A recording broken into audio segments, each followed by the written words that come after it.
سخت گرفت کی ہے. اچھا، پانچواں طریق صحیح مسلم میں 3713 ہے، جامعہ ترمذی میں 3713.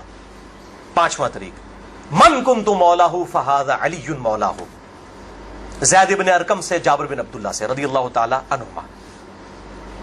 چھٹا طریق مسند احمد میں ہے انٹرنیشنل نمبر کے مطابق 19321 جلد 4 صفحہ 370 پر کہ سیدنا علی نے جب پوچھا گواہی دو گے اس حدیث کی غدیر خم کی، تو 30 صحابہ وہاں پر کھڑے ہوئے، اور باقی پوری حدیث وہی ہے سنن نسائی الکبریٰ والی کہ اے اللہ اس سے محبت رکھ جو علی سے محبت رکھے، اس سے دشمنی رکھ جو علی سے دشمنی رکھے. تو ہمیں تو بڑا فخر ہے، ہم تو علی سے نہ صرف محبت رکھتے ہیں، علی کے دشمنوں کو للکار رہے ہیں الحمدللہ. تو اللہ تعالیٰ اسی عمل کے سبب، اس عمل کا وسیلہ اللہ کے حضور پیش کرتے ہیں کہ اللہ تعالیٰ ہمیں محبوب رکھے، آمین. بھائی یہ غدیر خم پہ آپ صلی اللہ علیہ وسلم نے خطبہ کیوں دیا؟ اس کی میں نے حکمت کئی لیکچرز میں بیان کی، یہاں پہ بھی بیان کر دوں. یہ آپ خطبہ حجۃ الوداع پہ بھی دے سکتے تھے، وہ روایتیں ضعیف ہیں.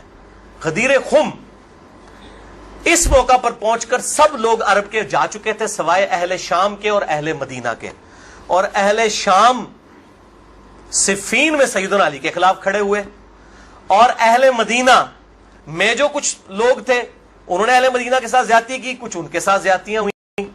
اہل مدینہ اور اہل شام کو اصل میں ڈرایا گیا، کیونکہ واقعہ ہرہ میں اہل مدینہ کے ساتھ ظلم کیا یزید نے، اور صفین میں جو ہے وہ حضرت معاویہ جو فوج لے کے آئے وہ شامیوں کی تھی. اس لیے نبی صلی اللہ علیہ وسلم نے حضرت علی کے بارے میں یہ کریٹیکل حدیث وہاں پر بیان کی تاکہ شامیوں کو اور اہل مدینہ کو ڈر سنا دیا جائے. یہ اس کی ٹیکنیکل ریزن تھی، یہ کوئی خلافت والا معاملہ نہیں تھا.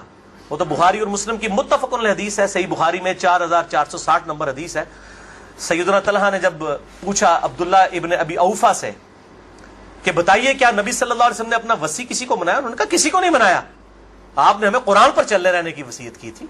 یہ جو وصی رسول والا ایشو ہے یہ اجماع صحابہ ہے، میں نے پورا لیکچر ریکارڈ کروا دیا ہے، مسئلہ نمبر 55B وصی رسول کون ہے اور حدیث قرطاس کا تحقیقی جائزہ. وصی رسول نہ سیدنا ابو بکر ہے نہ سیدنا علی ہے، بلکہ قرآن حکیم ہے. سیدنا ابو بکر کی جو خلافت اسٹیبلش ہوئی وہ اجماع صحابہ تھا رضی اللہ عنہم اجمعین وعلیہم السلام. یہ سارے طریق میں جتنے بیان کر رہا ہوں نا یہ آپ کو مل جائیں گے سلسلہ احادیث صحیحہ میں 1750 نمبر شیخ البانی کے اور 2223 میں. سیکنڈ لاسٹ ترک 7واں المستدرک للحاکم میں انٹرنیشنل نمبر کے مطابق 4711 زید ابن ارقم سے. یہ بڑے خطرناک الفاظ ہیں. زید ابن ارقم ڈر جاؤ، زید ابن ارقم کرو جڑی روایتیں انہوں نے بیان کی تھی. زید ابن ارقم کہتے ہیں کہ نبی صلی اللہ علیہ وسلم نے فرمایا تھا غدیر خم پر کہ میں اپنے بعد دو بھاری چیزیں چھوڑ کر جا رہا ہوں، قرآن اور اہل بیت. یہ قیامت تک اکٹھے رہیں گے یہاں تک کہ حوض کوثر پہ آ کے مجھ سے ملاقات کریں گے، قرآن اور اہل بیت. یہ حوض کوثر میں ملاقات کر کے کیا لینا ہے انہوں نے؟ بخاری اور مسلم کی حدیث ہے انصار تم پر ظلم ہوگا، صبر کرنا یہاں تک کہ حوض کوثر پہ مجھے آ کے ملنا. بخاری مسلم میں حدیث ہے انصار کی محبت ایمان کی علامت ہے. انصار پہ ہی تو ظلم کیا گیا. واقعہ ہرہ کیوں ہوا تھا؟ قتل حسین کے بعد انصار کی اولاد نے بیعت یزید کی توڑ دی تھی، اسی کی وجہ سے اس کو غصہ آیا. کہا انصار صبر کرنا یہاں تک کہ مجھے حوض کوثر پہ کیا مٹھائی کھلائی جائے گی؟ نہیں. بخاری اور مسلم کی متفق علیہ حدیث ہے میرے حوض کوثر پہ کچھ لوگ آئیں گے اور میں کہوں گا اصحابی اصحابی، یہ تو میرے صحابہ ہیں. ایک روایت میں اسیحابی اسیحابی، تو میرے ساتھی ہیں، میرے صحابی ہیں.